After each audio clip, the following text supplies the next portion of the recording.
Hello learners, welcome you all on our YouTube channel Success with Economics.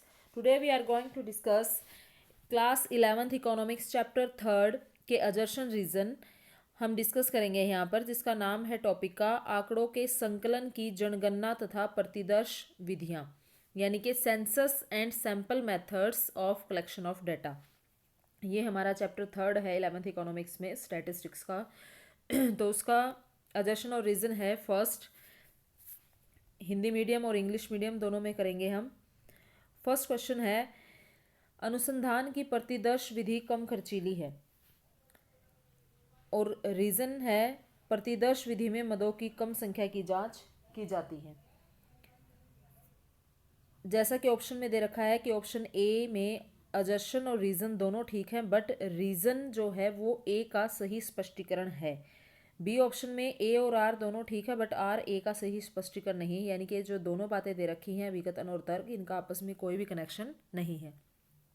Option C में A option जो assertion है वो ठीक है, बट आर रीज़न गलत है, और डी में असर्शन गलत है और रीज़न ठीक है। इन चारों में से आपको देखना है कि फर्स्ट क्वेश्चन का कौन सा आंसर यहाँ पर फिट रहेगा।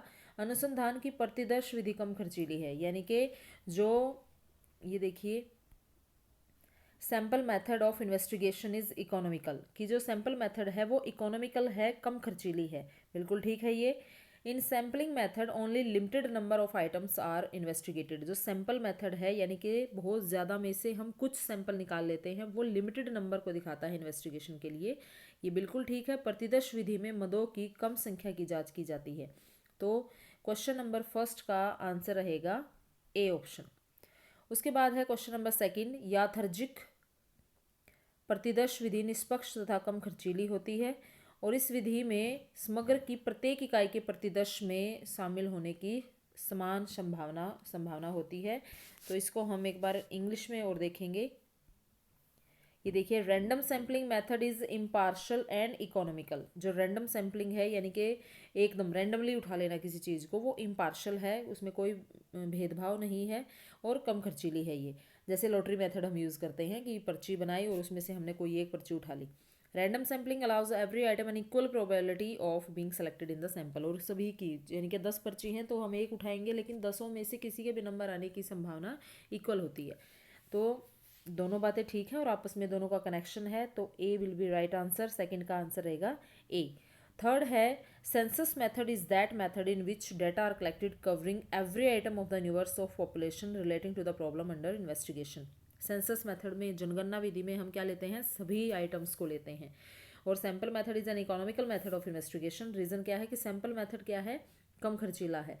अब बातें ए भी ठीक है, आर भी ठीक है, लेकिन ए सेंसस मेथड की बात कर रहा है और आर इकोनॉमिकल जो मेथड है सैंपल मेथड उसकी बात कर रहा है। तो बातें दोनों ठीक हैं, बट आपस में दोनों का कनेक्शन नहीं है, तो B will be right answer.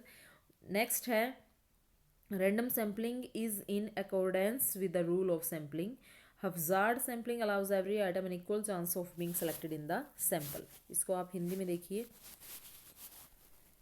यादर्जिक प्रतिदर्श में प्रतिदर्श के सभी नियम लागू होते हैं, और अव्यवस्थित जो प्रतिदर्श है उसमें हर एक सैंपल में शामिल होने की संभावना होती है।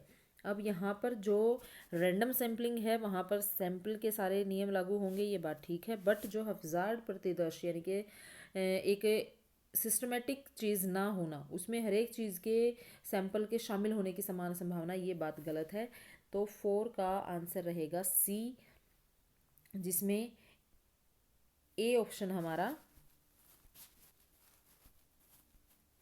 असर्शन ठीक है, रीज़न गलत है।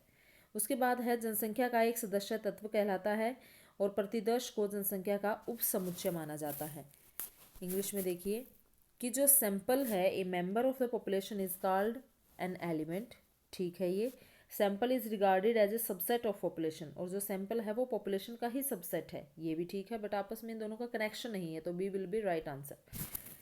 ये है चैप्टर नंबर 3, जिसमें सेंसस और सैंपल मेथड दे रखा है कलेक्शन ऑफ डाटा का, और उसके असर्शन रीज़न हमने किए हैं। आई होप आपको ये वीडियो बहुत अच्छी लगी है, समझ में आई है। Please like and share this video. Thank you very much.